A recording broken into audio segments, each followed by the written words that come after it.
c'est bien de pouvoir investir dans l'immobilier, avoir un gros patrimoine, plein d'apparts, plein d'immeubles, etc. Mais si à côté de ça, ben, on se retrouve sous l'eau et qu'on n'a pas de temps en perso, bah du coup, quel était l'intérêt Du coup, initial? c'est vu, t'as un nouveau job.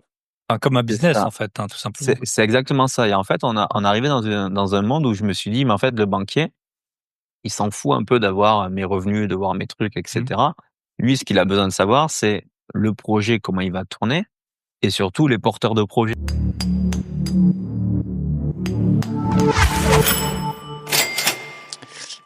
Et bonjour à tous et bienvenue dans ce nouvel épisode de Bye Bye Patron. On est presque au printemps, il fait presque beau et c'est la saison où en général on achète le plus d'immobilier et c'est prouvé. Saison dans laquelle les prix sont les plus élevés, là où les offres d'emploi, les offres d'emploi, les offres d'achat passent à des montants les plus élevés parce qu'il fait beau, c'est le renouveau. Alors là, vous avez peut-être encore un mois, peut-être pour profiter du mood hivernal, des gens qui sont repliés sur eux-mêmes et en général, les prix sont plus bas. Mais il y a des études qui sont faites sur le fait justement que plus il fait moche, moins on achète cher et plus il fait beau, plus c'est le printemps, plus on achète cher. C'est pour ça. Ça fait déjà 6 mois que je vous dis, hein, que c'était vraiment la bonne période et à mon avis, ça allait encore un petit peu, mais bon, faut se dépêcher. Bref, vous êtes sur le podcast de l'immobilier de la liberté et des gros billets. Aujourd'hui, on accueille Joris et Joris, c'est la 3e fois qu'on enregistre ensemble. Premier épisode, on avait fait un épisode sur son parcours sur le podcast public, comme vous êtes en train de l'écouter. On avait fait un épisode de podcast privé sur la boîte à outils des investisseurs que je gère avec mon acolyte sur comment bah, justement gérer des biens à plusieurs heures de chez soi.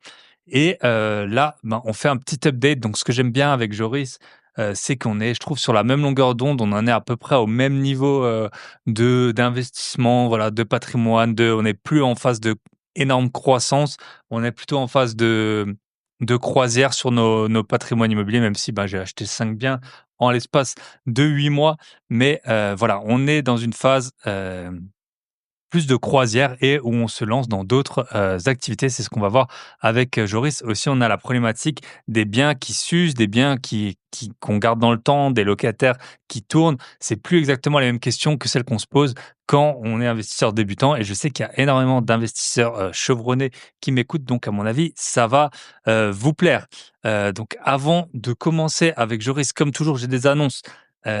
Alors vous le savez très probablement ou alors, vous ne le savez pas si ça fait pas très longtemps que vous écoutez. Moi, j'ai une spécialité dans l'immobilier, c'est passer le moins de temps possible avec les biens et les laisser vides les moins de temps possible. Là, il s'avère que j'avais 3 biens vides, c'était le record en 12 ans d'immobilier, 3 biens vides. Pourquoi? Parce que j'avais 3 biens en travaux.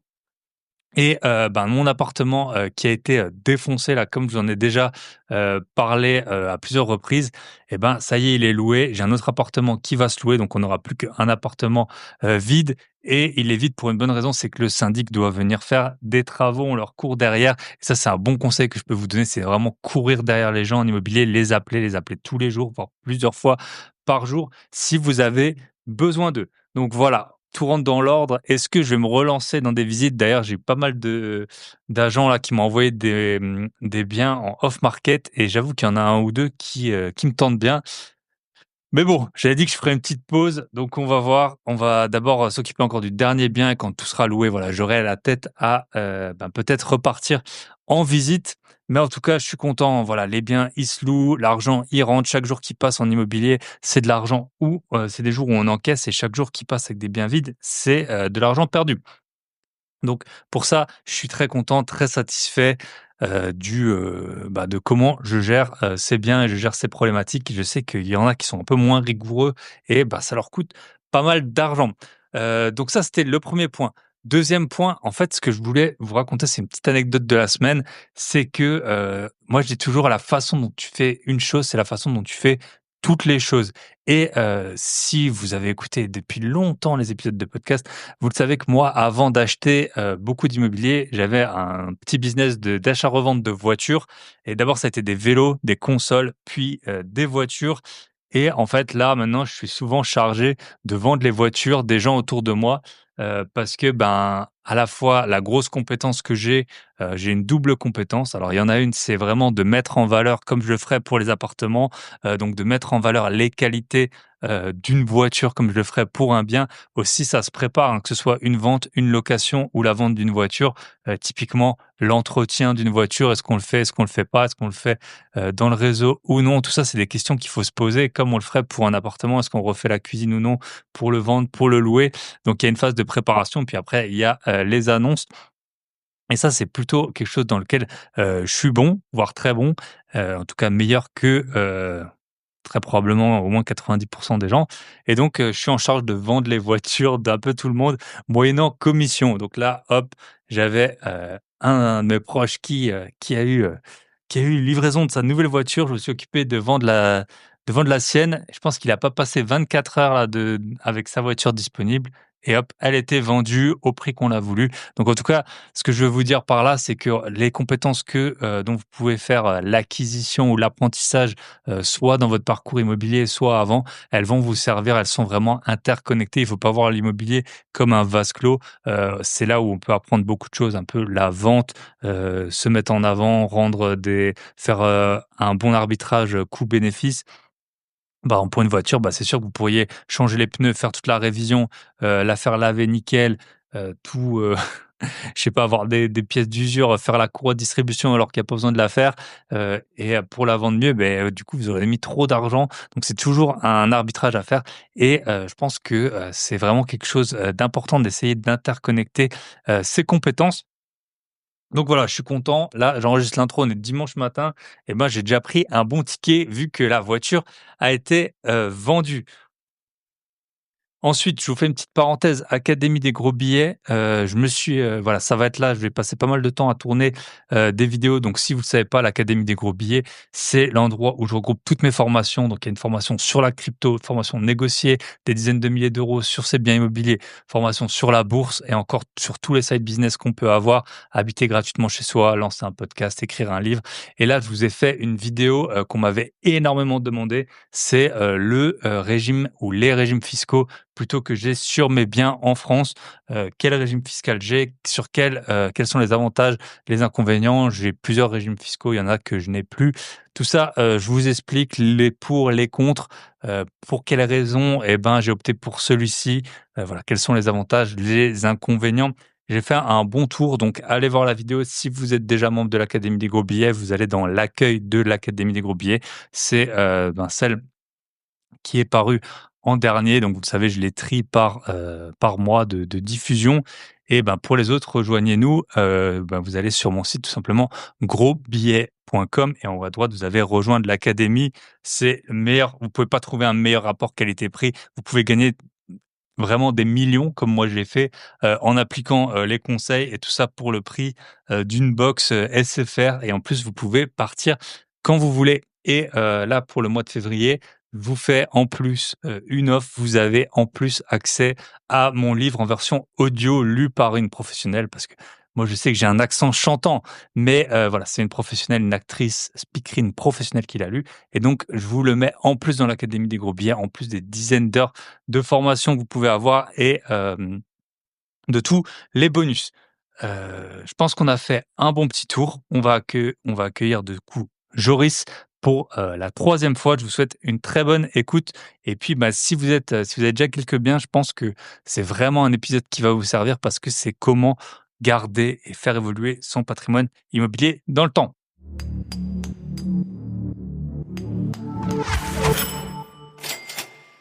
Et bonjour, bonsoir à tous et bienvenue, dans ce nouvel épisode et aujourd'hui on accueille Joris. Salut Joris, comment ça va?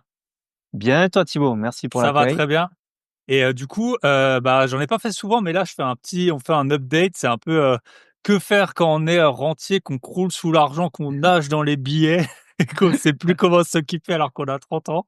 On avait fait un épisode, j'ai vu il a été diffusé il y a à peu près 1 an, mais je crois que j'avais mis 1 ou 2 mois à le publier, puis là sûrement qu'il sera de nouveau publié dans 1 mois.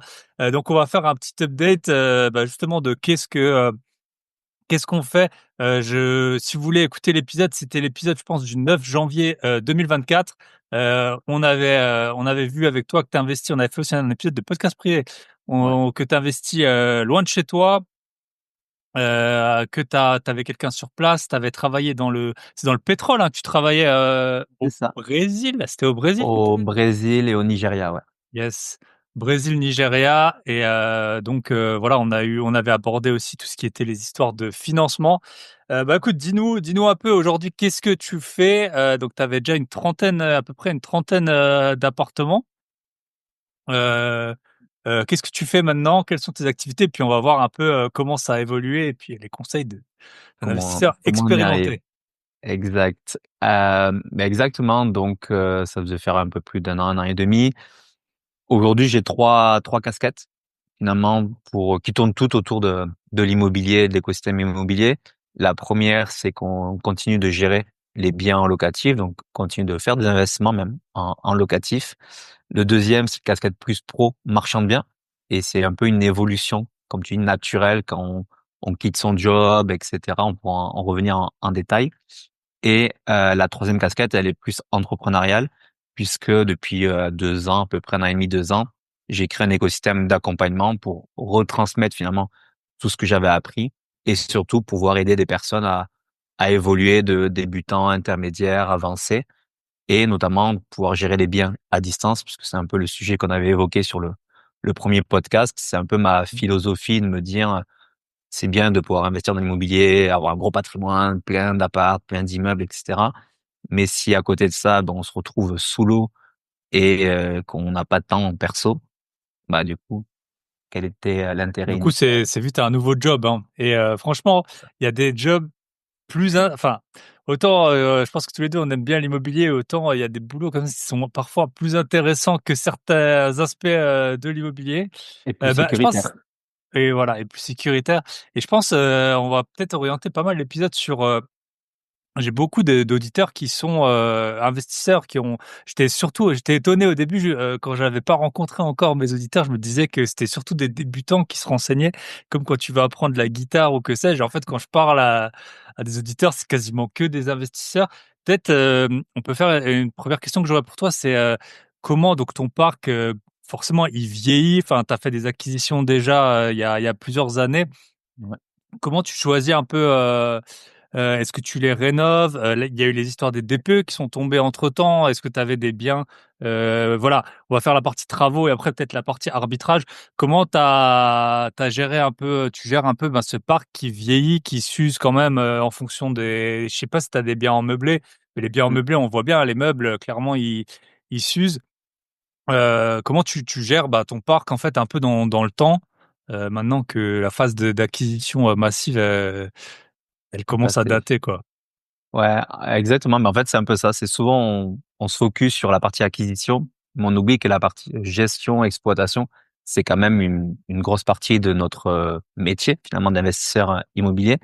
Sur cette partie gestion, ce qu'on fait, c'est qu'en fait, ce qui est bien, c'est comme on a été assez diversifié sur les investissements. On a bon, du nu, du meublé, du studio T4. On a des personnes qui sont là depuis 7 ans, d'autres qui changent tous les ans ou tous les 2 ans à peu près.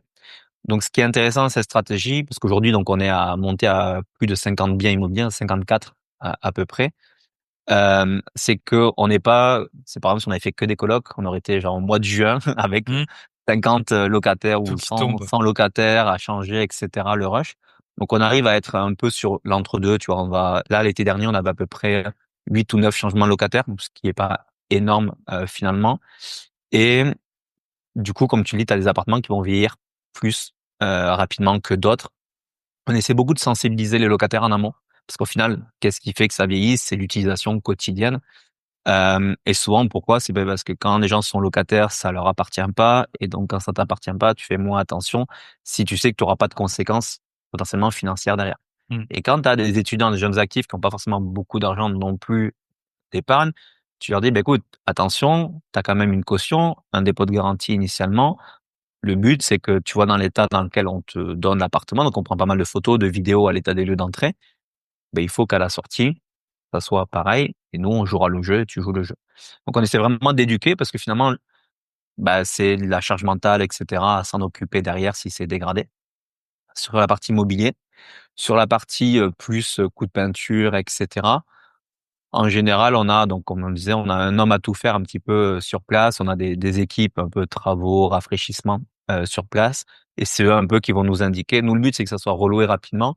Mmh. Donc en fait, l'idée, c'est quoi? C'est d'avoir le niveau entre le truc, il est pourri, je pourrais pas le relouer ou ça va traîner. Et donc, plutôt que perdre 3 mois de loyer à vide, il vaut mieux remettre un coup de peinture. Et le côté en mode, bon, c'est bon, c'est juste une petite trace sur le mur, il n'y a pas besoin de repeindre tout le mur, ça se Mmh. reloue de suite et on est bon. Donc, on essaie de jauger un petit peu comme ça. Et après, c'est aussi l'intérêt de toujours garder une épargne un peu trésor de côté, tu vois, 6 mois de loyer, 6 12 mois de loyer à peu près, pour se dire, ben, à un moment donné, si j'ai 1 000 € à lâcher pour aller refaire un petit coup de propre dans un des appartements, je peux le faire. Nous, sur cette partie-là, on voit qu'à peu près, c'est tous les 3 ans, 4 ans, à peu près, que Mmh.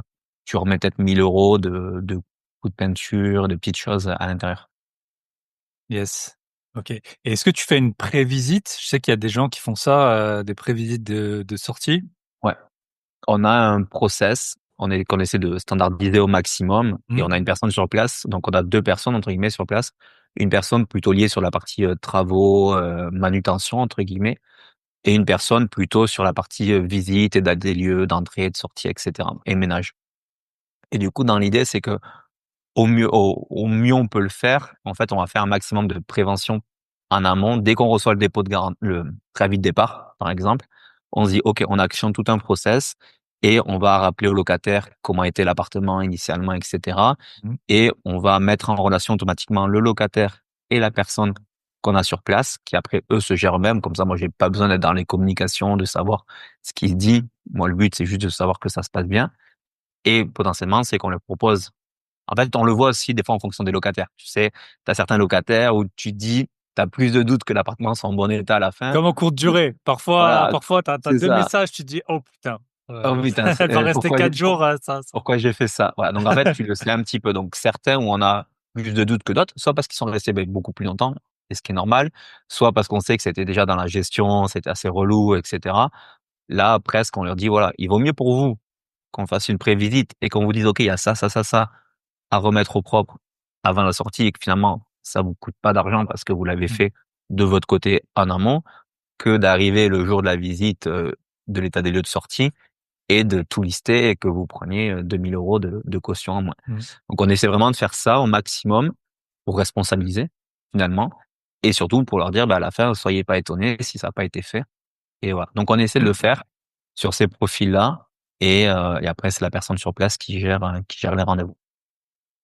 OK. Et tu fais les visites, directement le jour, enfin moi c'est comme ça que je fais, hein, la plupart du temps, le jour de l'état des lieux. C'est comme ça que tu fais, les Oui, prochaines visites? Même les avant? prochaines visites, ça dépend. En fait, nous, dès qu'on a dans le process, dès qu'on a l'état de le préavis de départ, donc ça nous Mmh. laisse 1 mois, hein, pour les locations meublées, automatiquement, on remet les annonces. Donc ce qu'on fait, c'est qu'on a une vidéo de chaque appartement et des photos de chaque appartement. Comme ça, à distance, on peut déjà, présélectionner les locataires, envoyer des vidéos. Donc en envoyant des vidéos, ça évite que le locataire arrive dans l'appartement en disant: «Ah ouais, mais mince, ça, j'avais pas vu que c'était comme Mmh. ça». Bah, la vidéo, tu as tout dessus.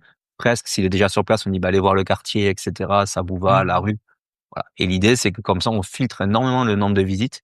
On demande d'avoir Visal à chaque fois, le dossier quasiment carré et cetera et après, du coup, on met en contact avec la personne sur place, uniquement les dossiers qui ont été validés et sélectionnés et maintenant, on est plus dans une optique c'est pas grave, je préfère perdre une semaine, tu vois, entre la sortie d'un Mmh. locataire et l'entrée du nouveau, les visites, que de vouloir aller trop vite et à ce moment-là, du coup, tu risques de sélectionner des mauvais locataires et aussi, il y a le point où, en fonction du pré-état des lieux ou en fonction de ce qu'on imagine de comment le locataire va laisser l'appart, si tu prévois la visite le jour de l'état des lieux de sortie et qu'en fait, Mmh. il t'a laissé l'appartement en bordel, tu te grilles aussi certains locataires.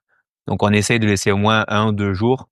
Comme ça permet que si finalement on se rend compte qu'il y a quelques petits trucs à réparer entre deux, ils puissent intervenir. Yes. Un bon conseil que je vous donne si vous faites du meublé, c'est, quand vous allez faire visiter, c'est prendre des draps. C'est un truc que j'ai pas fait pendant, longtemps. Parce qu'en fait, souvent, les locataires, ils repartent avec les draps et toi, tu fais visiter à l'appart, il y a juste des coussins comme ça et puis le matelas. Enfin, ça fait pas du tout propre, quoi. Alors que si t'emmènes un peu, si t'emmènes des draps ou, et après, moi, j'ai toujours aussi une petite caisse à outils quand je fais bah, l'état des lieux pour les biens qui sont, surtout j'en ai à 1 heure de chez moi, donc cela je m'en occupe. Et bah, 1 heure, c'est quand même loin. Enfin, c'est proche et loin en même temps. Donc pour cela, j'ai tout le temps des petits trucs à faire. Souvent, je fais les visites le week-end, donc en plus, ça arrive que tout soit déjà fermé. Enfin, voilà, donc ça peut être le conseil qu'on donne. Et ouais, ok, les photos, t'as des photos de tout, t'as l'annonce, t'as le texte de l'annonce, je suppose, qui est. Ouais. Moi, c'est On- vrai que maintenant, c'est comme ça qu'on fait aussi, hein, même où est-ce qu'il est l'appartement dans l'immeuble. Hein, c'est des choses qu'on oublie. Hein, c'est un peu des problèmes de riches ou de surendettés. Ben, en tout cas, c'est des choses que tu oublies, hein, clairement. c'est ça. Donc, On a une fiche un peu par logement où on mhm, a du coup, comme tu dis, l'annonce qui est déjà pré-rédigée. Et l'idée, c'est que bah, dès que le locataire part, on n'a plus besoin de se réfléchir. Ah oui, attends, comment on rédige l'annonce? mhm, On a juste à publier et comme ça, c'est rapide. ok. Et est-ce que tu peux nous dire un peu, on peut en parler ensemble, mais parce que moi j'ai aussi du studio au T4, du nu, du meublé. Euh, est-ce que tu regrettes par exemple d'avoir pris, moi à un moment j'avais un grand appartement, mais en fait je viens d'en racheter un, mais dans un tout petit peu un meilleur quartier. Mais en fait j'avais acheté un grand appart et alors autant quand j'avais publié bah, souvent je publiais une fausse annonce pour voir si ça mordait. J'avais des médecins en mutation, l'appartement il est vraiment bien et tout. Puis après, quand j'ai fait l'annonce, vraiment, j'ai eu que des familles nombreuses qui bossaient pas et tout. Mais après, à l'inverse, par contre, quand les gens ils rentrent bah moi c'est un T, bah il y a au moins il y a 3 chambres, on va dire, dans cet appartement, et il est vraiment nickel. Bah après, les gens ils restent longtemps et t'en entends pas trop parler, donc c'est vrai que je suis assez satisfait en fin de compte de la répartition du parc. Est-ce que toi, t'as dit, t'as du studio T4, t'as acheté des immeubles aussi, hein, de souvenirs, donc Ouais. t'as pas trop choisi la typologie des biens.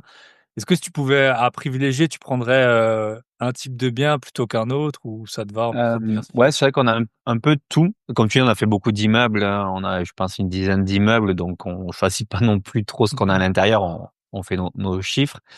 Mais c'est vrai que, tu vois, par exemple, on a un gros immeuble, on a pas mal de T4. Au début, je m'étais dit, bah ouais, colocation, tu vois, on n'est pas loin de la fac, etc., à Mhm. Perpignan. Et puis, en fait, au fur et à mesure qu'on avançait sur les travaux, je me suis dit, ouais, mais en fait, la gestion qu'on va avoir en face, plus le turnover, plus tout, tu sais, tu fais Le vert, le vert.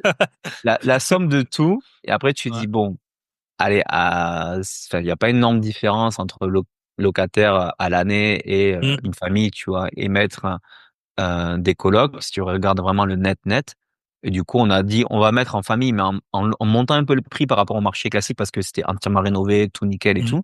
Et en disant, ben, comme ça, si on arrive à cibler ces personnes-là, nous, en termes de loyer, on n'est pas trop mal. Et en plus, elles vont rester longtemps. Donc, on a fait un peu ce cheminement-là, donc Mhm. ça a fonctionné. Et après, non, en termes de typologie d'appartement, moi, j'aime bien les T2. T2, tu as entre 30 et 40 mètres carrés. Parce que déjà, tu vas louer à tout le monde. Mhm. Personnes célibataires, des couples, divorcés, jeunes actifs, étudiants, etc. Tu as moins de turnover que sur les studios. Donc ça, c'est pas mal. C'est du studio, dès que les gens ils grandissent un peu, ils ont un peu plus de budget, ils vont passer sur des T2. Et tu gardes quand même une rentabilité intéressante parce qu'après, ben, quand tu passes au T3, au T4 en location classique, sur un secteur donné, ben, plus tu as une grande surface, plus la rentabilité va baisser. Donc le T2, tu vois, c'est le bon compromis entre je peux louer facilement, Mhm. j'ai pas trop de turnover, mais j'ai quand même une rentabilité intéressante. Yes. Ce qu'on a privilégié aussi. Et puis, souvent, tu payes des mètres carrés. Donc, voilà, Ouais. 30-40 mètres carrés, bah, c'est moins cher que 80. Et puis, les charges de copro, quand tu as des copros, bah, Mm. au moins, ça reste limité. Et parfois, tu te dis, en fait, si je pouvais acheter le même appart 3 fois plus grand, mais au même prix, ce serait pas aussi rentable parce que dans C'est certaines copros, tu taperais 400 ou 500 euros de frais de copro. Ok, top. Et est-ce que dans les matériaux, tu as essayé de... Donc tu l'as dit, tu as des immeubles, mais est-ce que tu as essayé de standardiser là sur 54 biens, genre le carrelage, le parquet, Ouais. toujours un peu le même? Alors pas sur les premiers, parce que sur les premiers, on avait quasiment pas de travaux. Mmh. Vraiment, on prenait des choses où il y avait un petit rafraîchissement, et cetera, pour aller vite et enchaîner assez rapidement. Et après, ouais, sur les 3-4 derniers projets entre guillemets, donc je pense c'est une quinzaine d'appartements à peu près. On a essayé de standardiser. On prend Mmh. même carrelage, même faïence, même parquet, et cetera. Après, certaines références changent, notamment un peu pour le parquet, mais globalement, en fait, on prend la même chose. Dans les T4, tu vois, on a 600 mètres carrés dans l'immeuble, donc en fait, Mmh. on standardise au maximum. Et déjà en termes d'achat de volume, c'est plus facile. À un moment donné, s'il faut remplacer un carreau, ben en fait, on fait un stock et qui nous sert pour Mmh. plusieurs appartements. L'artisan, bon, il commence à savoir travailler avec ce type de matériaux, et cetera. Donc ouais, en fait, on a vraiment, c'est dit, on standardise sur ça. Quitte après à ce qu'on change juste en termes de couleur, on met un mur d'une couleur, en termes Mmh. plus de peinture pour mettre un peu de nuance ou de tapisserie, tu vois, une tapisserie un peu en tête de lit, et cetera. Mais maintenant, en matériaux, ouais, on standardise au maximum pour aller plus vite, de toute façon. Yes. Et ça, c'est un bon conseil, que j'ai appris il y a pas longtemps, notamment si tu fais de la courte durée dans des gros logements. Bah, en fait, faut prendre, des références un peu un temps par exemple, là où j'étais, il y avait la tasse IKEA blanche là. C'est vrai qu'elle est un peu basique et ça dénotait un tout petit peu avec la maison qui était de haut standing, mais en fait, le propriétaire, il m'a dit: «Mais il y a tellement de casse que, tu peux pas, tu es obligé d'avoir un truc, qui dure où tu retrouveras la même référence, dans plusieurs mois ou plusieurs années parce que sinon, bah, si tu peux accueillir, 15 ou 20 personnes dans un gîte, bah, si quelqu'un en casse 2, que tu dois racheter à chaque fois tout le truc. Donc c'est vrai que c'est un truc auquel on pense pas immédiatement, mais l'expérience fait que fait que tu t'apprends un peu, pas dans la douleur, mais voilà, tu t'en retires, des leçons. OK, L'expérience. yes. Et juste là, avant qu'on attaque sur le marchand, peut-être la partie, administrative. Comment tu c'est toi qui gères ça? Enfin, comment tu gères vraiment tout, bah, toutes les factures, tous les contrats, toutes les, parce que, ben, voilà, quand tu multiplies les lots, c'est ouais, ça peut vite être lourd et Ouais. ça a vraiment zéro valeur ajoutée. Enfin, c'est beaucoup de contraintes, c'est pas avec ça qu'on gagne no notre vie, mais c'est sûr qu'il faut le faire, quoi, donc Ouais. Alors moi, sur cette partie-là, donc sur ces projets-là, la majeure partie, à peu près 60% des projets, je suis associé avec mes parents. mmh, Et donc c'est là maintenant, c'est plus ma mère qui s'occupe de cette partie un peu compta, admin. Mais dans l'idée, en fait, ce qu'on fait, c'est qu'on essaie toujours de standardiser au maximum et d'avoir notamment sur cette partie admin, c'est d'avoir vraiment une classification des documents et de l'information hyper carrée pour que ça laisse peu de place à faire un peu n'importe quoi, classer la facture pas au bon endroit. En fait, c'est se dire qu'est-ce qui nous prend du temps, de l'énergie pour rien. C'est souvent aller chercher l'info, mince, où est-ce que j'ai mis la facture? Est-ce que je l'ai scanné? Est-ce que je l'ai pas scanné, etc. mmh, Donc déjà, ce qui est bien maintenant, c'est avec notre expert comptable, on travaille sur le logiciel Time, donc un logiciel comptable qui regroupe tous nos comptes bancaires de chaque société, tu vois, mmh, indépendamment. Et nous, on a juste à scanner la facture et automatiquement, il va reconnaître la date, le montant, il va lier la facture à la ligne comptable. mmh, Et ce qui nous est intéressant, c'est que comme ça, on peut faire des filtres de là où on n'a pas encore mis le justificatif. Comme ça, on sait, OK, ah oui, tiens, il nous manque tel, tel, tel justificatif. On a juste à le mettre. Donc ça, c'est un gros gain de temps là depuis 2024, on a mis en place.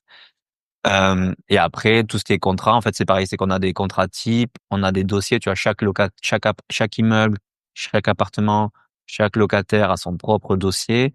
Le dossier, il y a la même chose, il y a un autre dossier qui est document du locataire, assurance du locataire, contrat, bail, état des lieux, garantie visale. Voilà, ça nous permet vraiment de standardiser au maximum pour se dire, ben, il y a un process, dire, tiens, quand il y a un locataire qui rentre, qu'est-ce qu'il faut que je fasse? Ah, ben, j'ai ça, ça, ça à lui envoyer, j'ai ça à récupérer, j'ai ça à classer ici, j'ai ça à scanner. mmh. Voilà. Et plus c'est finalement cadré, en fait, plus c'est processisé, Moins tu de euh, charge mentale, en fait. moins tu as de charge mentale à te dire, ah oui, en fait, ça, c'est souvent, c'est se rappeler juste, mince, comment j'ai fait l'année dernière pour le Mmh, contrat, où est-ce que je le mets? Donc, on essaie de faire ça. Et ce qui est bien, c'est qu'il y a pas trop de cas particuliers dans cette mmh, partie-là. Bah, le contrat, le bail, c'est le même. La garantie loyer impayé, c'est la même.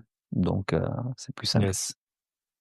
Et moi, j'ai ça, alors pas pour l'immobilier, mais pour, 2 autres boîtes. En fait, j'ai, l'expert comptable, j'ai une adresse mail dédiée et en fait, franchement, c'est hyper utile, alors ça ressemble à rien quoi, c'est X, Y, Z, je sais pas quoi, mais dès que je reçois un truc en élect, je fais juste forward et ça part direct à la bah, sur cette adresse mail et ensuite pareil, c'est relié avec ma banque et du coup, bah, ça fait les matchings mais rien que pas avoir à forward enfin, moi, pour, l'immobilier, je dois c'est un drag and drop, quoi, mais je dois me Ouais. connecter sur la plateforme, je dois alors que là, je fais juste forward et parfois même sur, certains prestataires, tu peux mettre le mail du comptable, quoi et du coup, ça va Mmh. direct, dessus et franchement, ça m'économise, quand même pas mal de temps. OK, super, donc là, on a fait, bah, merci, hein, franchement pour les conseils.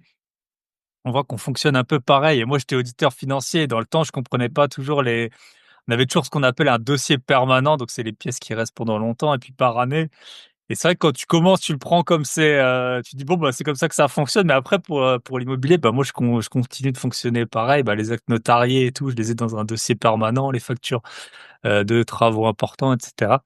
Donc c'est pas arrivé du ciel, quoi et c'est Ça. c'est c'est bien d'en parler avec, quelqu'un qui a les mêmes problématiques.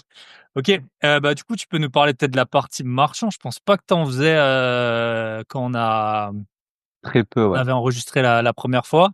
Du coup, tu as été dans un marché qui a été un peu, bah, qui était différent de quand on a acheté notamment nos biens locatifs, des taux plus hauts, des matériaux plus chers, beaucoup moins de concurrence aussi, j'ai l'impression. Donc, raconte-nous un peu bah, comment ça t'est venu? Ça, on s'en doute, mais quelle a été, peut-être, ouais, la stratégie, l'objectif et puis comment tu procèdes un peu, là-dedans? Ouais, en fait, c'est un peu venu, j'ai envie de dire entre guillemets «naturellement», c'est-à-dire qu'on n'est pas forcément cherché à dire: «Tiens, on va faire des projets absolument de marchand de biens». Mais c'était un peu une évolution naturelle, où bon, on continue d'avoir des opportunités qui nous seront présentées, par des apporteurs d'affaires avec qui on travaille et cetera ou tu vois, de nos recherches et à un moment donné, moi, quand j'ai quitté mon job en avril 2022, à peu près avril-mai 2022. J'avais cette croyance limitante en me disant: «Bon, ben, je quitte mon job». Mon père, à ce moment-là, se mettait à mi-temps, donc l'endettement commençait à être une règle, Mmh. 35 et cetera. Je me suis dit: «Bah, le locatif, pendant 2-3 ans, le temps que ma boîte côté entrepreneuriat prenne du bilan, ça Mmh. sert à rien que j'essaie de faire du locatif, on va faire du marchand» et donc on a commencé à trouver des opportunités où on s'est dit: «Beh, finalement, on fait nos bilans comme du locatif, mais là, au format marchand, c'est-à-dire on regarde un peu ce que ça va nous coûter, Mmh. quel serait le prix de marché à la revente une fois rénové et cetera et on se dit: «Beh, tiens, on fait, 30, 20-30 de marge, donc ça peut être intéressant». C'était dans des secteurs qu'on connaissait, c'était, un petit immeuble, pas de gros travaux et cetera et donc on s'est dit: «Beh, vas-y, go, on prend pas trop de risques, on part dessus et on va dessus». Donc on a fait un premier projet et sauf que, bah, du coup, comme tu dis, le marché s'est retourné un peu sur 2023 avec la hausse des taux et donc, bah, nous, le prix de revente qu'on avait estimé initialement a commencé à baisser, baisser au fur et à mesure et jusqu'au moment où on s'est dit: «Ben non, on va pas vendre ce prix-là alors qu'il y a 6 mois, c'était 20 000 € de plus, donc on va attendre Mmh. encore un peu» et puis plus tu attends, plus ton prix, Tu les sunk costs, baisse. la théorie des sunk costs, c'est bien connu ça. Ah ouais, c'est pour donner l'exemple, tu vois, vraiment un truc bête et c'est bien ça, on a pris énormément d'expérience là-dessus, mais à la base, on estimait revendre à 170, très bien et au bout de 2 semaines, on a une offre à 155. Bah non, 170, c'est Mmh. sûr, ça se vend, c'est tout rénové, c'est propre et tout. Bon, on va attendre un petit peu, 155, c'est quand même 15 000 de moins. Puis au bout de 2 mois, 3 mois, pas trop d'offres et cetera. Donc on s'est dit: «Bon, ben, on va baisser du coup à à 155 parce que ça a l'air d'être le prix du marché» et donc du coup, on a attendu un peu, puis rien, pas d'offre, pas d'offre. Puis on a reçu des offres à 140 000. Donc Mmh. du coup, c'est là où on Mmh. s'est dit: «En fait, mince, on aurait dû accepter l'offre à Mmh. 155, d'il y a 6 mois». Donc on a subi un peu ce marché de plein fouet. Alors nous, il nous avait coûté 100 000, qu'on va dire on était très large en termes de marge. Mais voilà, donc on l'a détenu, on l'a porté pendant quasiment 1 an et demi parce qu'on avait cet ego de dire: «Non, non, on va pas baisser Mmh. notre prix, on va pas» et cetera. Alors qu'on aurait accepté 155 000 il y a 1 an et demi, on était bien. Donc on a commencé un peu comme ça et puis après c'était vraiment par, apporteur d'affaires, le fait de communiquer, de dire: «Beh, tiens, je fais du marchand, si jamais vous avez des opportunités» et cetera. Petit à petit, on a eu des projets qui ont été apportés, donc on a fait, un immeuble qu'on a rénové, qu'on a revendu. On a fait une maison, on a mis juste un coup de peinture, on a revendu. Là, on a fait un appartement qu'on a transformé en colocation, enfin, on a fait une colocation qui est en cours de revente. Et après, on a un immeuble, là, il y a 11 ou 12 logements, où pareil, on a acheté, on a relogé les locataires, on a fait quelques petits aménagements, et il est en cours de revente aussi. OK. Et tu remets les locataires dedans ou tu les Non, as en fait, c'était vraiment le truc de cet immeuble-là. C'était un vieil immeuble, un peu, qui avait vécu avec le temps, tu vois, plus très propre, etc. Et en fait, je me suis rendu compte que la valeur ajoutée, c'était vraiment les locataires qui étaient là depuis un petit moment, à la CAF, qui payaient pas trop. Enfin, ils payaient, mais c'était à la CAF. Les loyers étaient assez bas parce que certains étaient là depuis un petit mmh, moment. Et puis, le logement commençait à se dégrader. Donc, même pour eux, tu vois, c'était pas top de rester dans un immeuble un peu dégradé. Ah, donc nous, notre travail, ça a été de leur proposer d'être relogés, donc de les aider à trouver des appartements propres, à des loyers à peu près équivalents, les aider mais à se des reloger. appartements à toi ou d'autres? Non, non, des Ah, appartements de d'autres agences. Certains voulaient changer de ville aussi, ils disaient bah tiens, c'est mmh, l'occasion de et donc se rapprocher de leurs enfants, de leurs parents, etc. Et dans l'idée, c'est qu'on leur disait, ben nous, on te donne, je sais plus combien c'était 2 ou 3 000 euros pour, pareil, en compensation aussi, pour t'aider à te reloger, mmh, payer le premier mois de loyer, le dépôt de garantie, etc. Donc finalement, tout le monde était gagnant là-dessus. Et on est passé, je crois, de 9 locataires à 4, il me semble. Et ce qui a OK. permis que du coup, ben, l'acheteur, lui, va être beaucoup plus libre pour pouvoir faire les travaux que d'attendre que les locataires partent, etc., au fur et à Mmh. mesure. OK, intéressant, intéressant de un peu comme on fait avec les squatters, même si là, ils payaient quoi, enfin c'est un truc, bien connu. Top.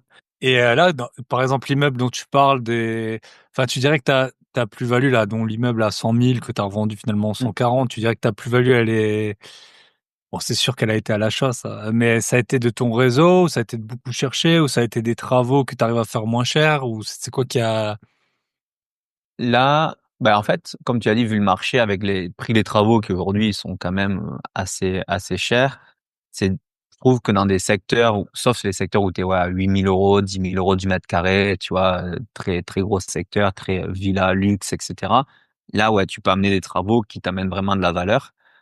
Mais dans les autres secteurs, et si tu fais pas toi-même les travaux, ce qui est pas du tout recommandé sur du marchand, mais si tu fais faire les travaux, du coup, ben, ton coût des travaux est tellement élevé qu'à la revente, mmh, tu retrouves pas forcément.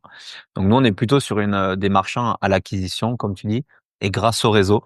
Là, l'immeuble qu'on a acheté, on l'a acheté, c'est un agent immobilier que je connaissais, qui m'a appelé, il m'a dit, ben voilà, il y a cet immeuble à tel endroit, il me décrit un petit peu tout.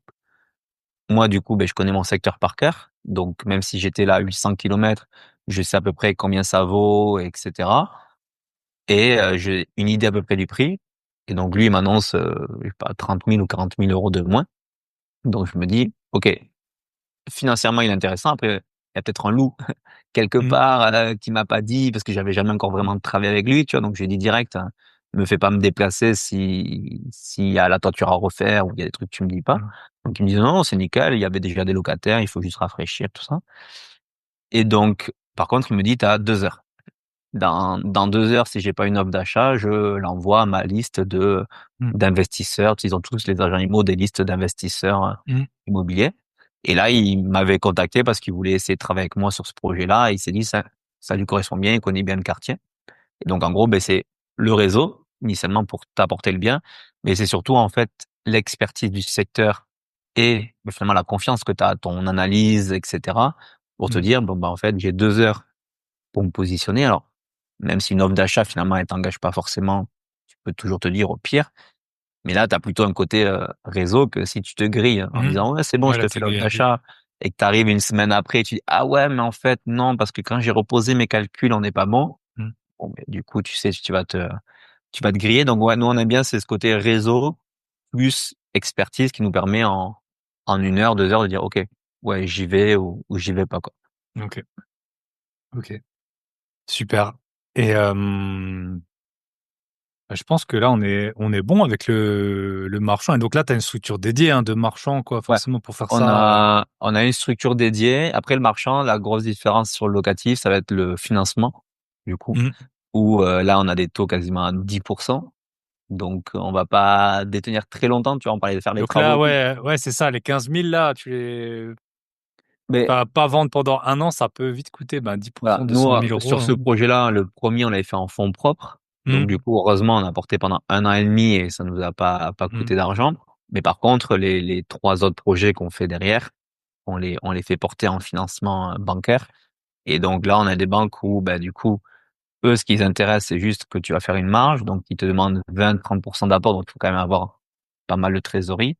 Et à côté, dans les calculs, il faut pas oublier de compter les intérêts d'emprunt parce que quand tu es même Mmh. à 8%, 10%, Sur un si an, ça fait 8-10%. vraiment, Je vous le dis, on a c'est ça. C'est ça. En fait, tu te dis, ouais, j'ai 20% de marge parce qu'on me dit qu'il faut avoir 20% de marge. Mais en fait, si tu le détiens 1 an, parce qu'un an, ça va vite parce que mmh, juste la revente, c'est 6 mois entre le moment de trouver ton acheteur, bah, ouais, signer le compromis, qu'il ait le financement, c'est 6 mois. Mais en fait, sur 1 an, comme tu dis, tu as perdu 10%. Donc, ta marge de 20 initialement, en fait, elle est en net, de elle est quasi 10 perte, quoi. là-dessus. Si tu empruntes tout, après en général, tu dois quand même Enfin, mettre une partie. ouais, tu Mais oui, mets par un apport. c'est sûr que ça pique et que ça fait que tu réfléchis pas de la même façon, quand tu as une offre, Mm. parce que tu sais qu'attendre un mois, ça peut te coûter, 2 000-3 000 € de plus, quoi. C'est Donc ça. Et c'est là où tu vois, on avait acheté une maison juste après. Enfin, juste après, on a acheté une maison qu'on a revendue avant, du coup, l'immeuble, parce que là, on a mmh, la décision inverse. On revendait, je veux dire une connerie, mais à peu près 300 000 euros. On a une offre à 285 en cash, sans condition de financement. On a réfléchi 10 minutes, on s'est dit, ouais, ok, on va pas faire la, la même on va pas bêtise faire la que, même chose que que l'immeuble. Surtout que là, on était avec vraiment un financement, donc on avait 1 300 euros par mois d'intérêt d'emprunt. mmh, Donc, en fait, tu te dis, bon, en 5 mois, tes 15 000 de négo, ah, très loin, tu vois. Donc, yes. OK, top et ça, tu fais avec ton père aussi? ouais, je fais avec mon père et je fais aussi en association avec, là, par exemple, sur l'immeuble, on a dû reloger des locataires. Mmh, L'agent immobilier qui m'apporte le projet, que je connaissais, avec qui on avait déjà fait d'autres projets, sur enfin, d'autres projets dans le secteur. Je me suis dit, la valeur ajoutée, elle est vraiment d'aider ces locataires à se reloger pour après, mmh, soit nous, soit l'acheteur, faire les travaux tranquillement. Et comme moi, j'ai toujours cette vision de ne pas être sur le terrain, d'être quasiment le mmh, moins possible sur le terrain, parce que bah, du coup, je trouve que moi, je considère que mon rôle, c'est plutôt la stratégie des projets, le financement, la fiscalité, etc. Et donc, j'ai dit à l'agent immo, bah, écoute, si tu veux, on s'associe sur le projet. Toi, ton rôle, c'est gérer un peu l'opérationnel de terrain, donc négocier avec les locataires, etc. S'il y a besoin de faire passer des devis travaux. Et moi, à côté, c'est un peu tout le reste, l'expertise. Et donc, du coup, là, on s'est associé sur ce projet-là. Et potentiellement, l'idée, c'est de pouvoir en faire d'autres parce que bah, lui, il est agent IMO sur place. Donc, mmh. il a aussi potentiellement d'autres projets qui vont rentrer intéressants. OK. Est-ce que là, sur les autres projets, est-ce que tu prends toujours l'agent qui a vendu? Enfin, c'est une pratique qui est courante, hein, normalement chez qui t'achète, Ouais. qui Mm. revend. Après, c'est pareil, hein, la marge, elle commence à si tu payes, 7 de sur les petits montants, c'est vite 7 sauf si c'est nos chers amis de Foncia où eux, ils prennent j'ai acheté un appartement 81 000 € et ils ont pris 10 800 €. Donc Wow. là, heu, donc là, ça Mm. doit faire plutôt 13-14. Mais ils rémunèrent 1 000 € si tu es apporteur d'affaires là. Je viens d'avoir le mail là juste avant qu'on enregistre, tu m'étonnes. Hem, ouais, est-ce que du coup, tu prends aussi l'agent qui t'a vendu le bien pour revendre derrière ou pas forcément? Alors, on essaie d'intégrer l'agent IMO dans l'écosystème. Pourquoi? Parce que comme nous, vraiment, le côté marchand qu'on a, parce que marchand, en fait, il faut juste créer de la valeur à un moment donné dans la Mmh, phase d'acquisition, de revente d'un bien mmh, immobilier. Nous, on est vraiment concentré sur l'acquisition, donc faire un peu le meilleur achat, la meilleure négo, etc. Et donc, en fait, on intègre l'agent immobilier dans notre projet en mode, ben, c'est lui qui va négocier avec le vendeur, avec les locataires, etc. mmh, Et donc, dans l'idée, c'est qu'en fonction des projets, nous, on lui explique, ben, du coup, que c'est pour du marchand de biens. Donc, souvent, on va partir sur des gros immeubles où on revend appartement par appartement. Et donc, potentiellement, là, tu vois, s'il y a 11 appartements, c'est d'être à l'équilibre entre, comme tu le dis, ben, nous, si on lui donne tout, on n'a plus de marge parce qu'il prend 7% de chaque bien, mmh, donc on enlève 7% de notre marge et lui en donner quand même quelques-uns à la vente pour le remercier de nous avoir apporté le mmh, projet, d'avoir négocié, etc. En fait, c'est aussi lui faire comprendre initialement que ben, plus il va arriver à négocier le bien au moment de l'acquisition, plus on pourra lui donner d'appartements mmh. au moment de la revente. Donc l'idée, c'est d'être un peu sur cet équilibre-là et d'être transparent en disant, ben, écoute, voici mon tableau, hein, voici mes chiffres, et tu vois que si je te donne 9 appartements, ben, ma marge, elle est quasiment de rien. Par contre, si je t'en donne 5, on est pas mal. Et après, moi, ce que j'aime bien, c'est que, par exemple, moi, de par ma communauté sur les réseaux, etc., tous les appartements qui vont être un peu destinés à des investisseurs immobiliers, tu vois, des studios, des T2 ou des colocs, enfin des studios T2, tu vois, je sais qu'on va pouvoir le revendre facilement en parlant un petit peu sur les réseaux. Autant tu me donnes un appart de 100 mètres carrés que tu peux pas faire de coloc, etc. à l'intérieur, je sais moins le vendre. Donc c'est aussi de dire à l'agent immobilier, ben tiens, moi je pourrais te donner celui-là, celui-là, celui-là, parce que je suis moins expert de ces types de projets-là, de produits. Et par contre, moi, les petits studios T2, je sais que je peux les vendre facilement. OK, trop bien. Et du coup, bah, on boucle la boucle de ta troisième activité, donc bah, tu es sur les réseaux, c'est comme ça qu'on je sais plus trop comment on s'est connus, mais oui, un mélange de réseaux et d'événements. Exactement. Hem Et du coup, de là, bah, tu as une boîte de formation, d'accompagnement d'IMO. C'est sur un sec à la base, tu faisais sur un secteur précis, je pense, hein? Est-ce que c'est toujours, Non, non, pas forcément. ah OK. On a toujours été France entière, même dom-tom. On a Mmh. des élèves qui sont sur l'île de la Réunion, tu vois, par exemple.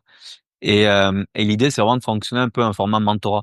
Tu vas vraiment Mmh. dire, OK, c'est un peu l'idée, c'est de prendre un peu le moi d'il y a 3, 4 ans. C'est un peu, t'es en train de démarrer, t'es dans ta première phase, t'as acheté un bien, 2 biens, 3 biens. Et puis, à un moment donné, tu as envie d'accélérer parce que ça te plaît.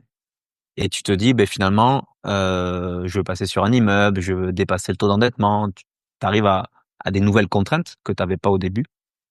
Et, euh, et nous, dans l'idée, c'est vraiment d'avoir de l'accompagnement, du suivi vraiment dédié, personnalisé pour ben, prendre un peu chaque personne. Donc, on a des personnes complètement débutants et l'idée, c'est de passer le gap du premier projet. Des personnes qui ont 3, 4 projets, qui bloquent par le financement, par la gestion, etc., de passer sur de l'immeuble, par exemple. On a des personnes qui ont 20, 25 appartements déjà. Et là, on va plus travailler sur les process de gestion pour, bah, comme on disait au tout début, ne pas être sous l'eau et récupérer du temps. Et après, aller dépasser l'endettement, parce que ce sont des personnes qui sont en termes Surtout quand tu es à d'endettement. 20, les 35 quand tu as 20 biens, peu importe où tu les as achetés, Ouais, bah, de les toute façon, 35 même ça fait déjà bien longtemps que tu les as dans le aujourd'hui, game, c'est quoi. ça. Aujourd'hui, même dans certains, t'as 2, 3 biens, Bah oui, ça y bien est, sûr. en fonction de ton salaire et de ton loyer de résidence Mmh. principale, enfin, de là où tu habites, tes 35, tu les as vite Mmh. atteints. Donc, on va vraiment travailler sur ça pour finalement les gens qui ont envie de continuer à faire grossir le patrimoine, mais sans se retrouver sous l'eau, puissent aussi passer cette étape-là. Donc, l'idée, c'est qu'on fait France entière, puisqu'on a aujourd'hui la méthode de travail qu'on a, que j'utilise moi finalement au quotidien, mais que tu sois à Paris, en Bien Normandie, sûr, à bien sûr. Perpignan, etc., c'est la même.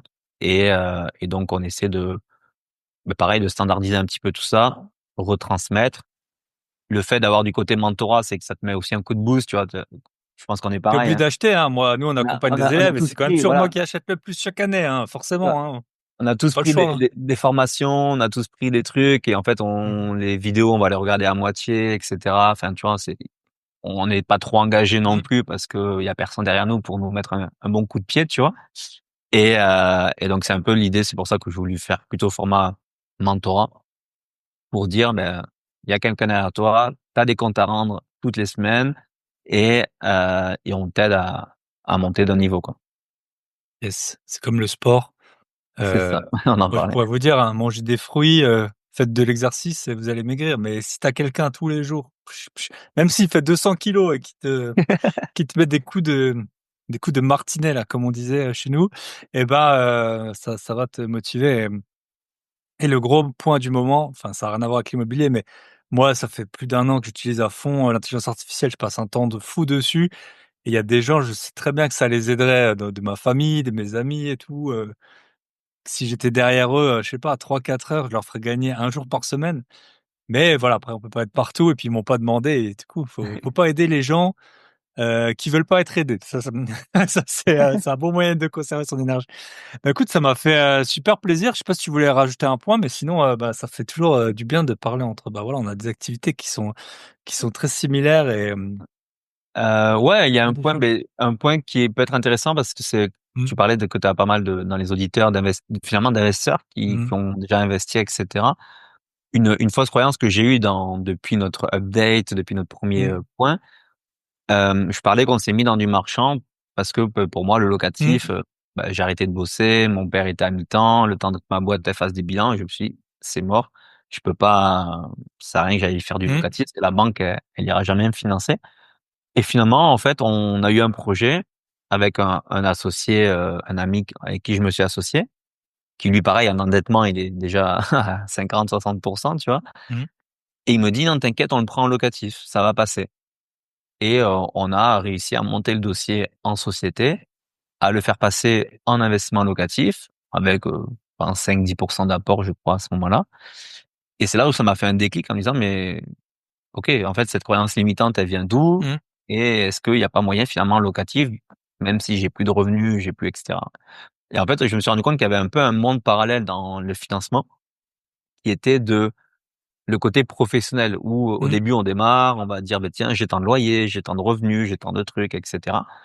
Et après on est monté dans une phase où C'est un aujourd'hui peu les les garanties que tu apportes et enfin, comme un c'est business, ça, en fait, hein, tout c'est simplement. c'est exactement ça. Et en fait on est arrivé dans un monde où je me suis dit: «Mais en fait le banquier, il s'en fout un peu d'avoir mes revenus, de voir mes trucs et Mmh. cetera.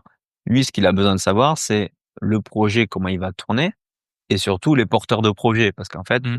on se rend compte que comment ils réfléchissent, ils disent: «OK, ton projet, même s'il fait, 2 000 € par mois de cash flow, mais que le porteur de projet, il sait pas gérer des locataires, il sait pas gérer des travaux et cetera, bah, en fait, jamais ce sera loué, et donc jamais tu Mmh. auras tes 2 000 € qui sont hypothétiques, heu, dans le schéma initial». Et donc en fait, on a commencé à faire ça, on commence à faire pas mal de tours de banque et cetera, et de par les élèves qu'on accompagne aussi, d'avoir beaucoup de Mmh. retours pour aujourd'hui se dire, et donc rassurer tous les gens qui nous écoutent, c'est pas parce que vous êtes à 35 d'endettement aujourd'hui. Ou que vous avez quitté votre emploi, Voilà, enfin, que vous exactement, êtes vous avez quitté entrepreneur votre de plus. emploi et cetera. Aujourd'hui, grâce aux garanties notamment des premiers biens, de dire: «Beh, tiens, ça Mmh. commence à se rembourser en termes de capital, le bien il a pris de la valeur, ça Mmh. tourne, c'est loué, il y a des garanties». Mais en fait, vous pouvez aller défendre votre dossier auprès des banques. Bon là, on sera quasiment que sur du format, société professionnelle, hein, en nom propre, hein, elles pourront pas. Mmh. Mais en société, une bonne partie des banques vont pouvoir suivre en hypothèque. Là, du coup, à ce moment-là, il y aura pas forcément d'organisme de caution. Tu pas Un les meilleures conditions. Tu forcément, tu as Tu pas souvent les meilleures des frais de dossier, qui sont conditions, plus élevés, c'est des ça. indemnités de remboursement un petit peu plus élevées, Indemnité de mais remboursement aussi un peu plus mmh. élevée, ouais. Mmh. Et du coup, un apport un peu plus élevé en général aussi. Mais du coup, c'est quelque chose qui peut continuer Mmh. de se faire, ouais. Yes. Bah, c'est comme nous, on a la fausse croyance des non-résidents, parce que moi, je suis non-résident et mon associé, il est carrément non-résident, non européen. Et bah, là, on a encore levé 3 dettes, il y a avec 10 un bien, on a dû mettre un tout petit peu plus, mais avec 10 et quelques d'apport. Voilà, ça se trouve. Je dis pas que Facile. c'est voilà, c'est faisable, on l'a fait, on est plus brillant que tout le monde, ça c'est sûr, mais mais en tout cas, non, voilà, vous arrêtez pas aux fausses croyances, allez taper aux portes et c'est vrai que c'est comme ça qu'on peut continuer. Bah, écoute, Joris, ça m'a fait super plaisir, si on veut te retrouver sur les réseaux, parce que tu as 2 comptes, hein, je pense, hein? Tu as le Ouais, j'ai, bon, le compte perso que j'utilise quasiment jamais, mais j'ai mmh, le compte du coup, plus de la partie, pro, où je partage mmh, tous les contenus et cetera, qui est, Meraxia, ouais. ça marche. Bah, écoute, je te souhaite tout le meilleur, à très bientôt. Ça Bye marche. À bye. très bientôt Thibaut, merci. Et voilà, on arrive au bout de cet épisode. Si ce n'est pas déjà fait, je ne peux que vous recommander d'aller écouter mes 2 derniers épisodes. L'épisode avec Romain où on a parlé notamment des diagnostics immobiliers et des travaux et de comment ne pas se faire arnaquer et également l'épisode «Est-ce que je déménage à Dubaï?» sur, les inconvénients et les gros avantages, de Dubaï. Je vous le rappelle, en ce moment, si vous rejoignez l'Académie des gros billets, vous allez ou si vous êtes déjà membre, vous pouvez, voir ma vidéo sur les régimes fiscaux que j'applique. Comment, ce que je paye zéro impôt tout simplement, sur mes loyers depuis, bientôt 10 ans, hein, si c'est pas plus et la, 2e news, c'est vous avez accès à mon livre audio Investissement immobilier, votre itinéraire vers la liberté, tout ça, lu par une professionnelle. C'est pour ça, Académie des gros billets. On se retrouve la semaine prochaine avec un nouvel épisode. D'ici là, prenez soin de vous, de vos proches, de vos gros billets et foncez sur grosbillets.com, lien dans la description.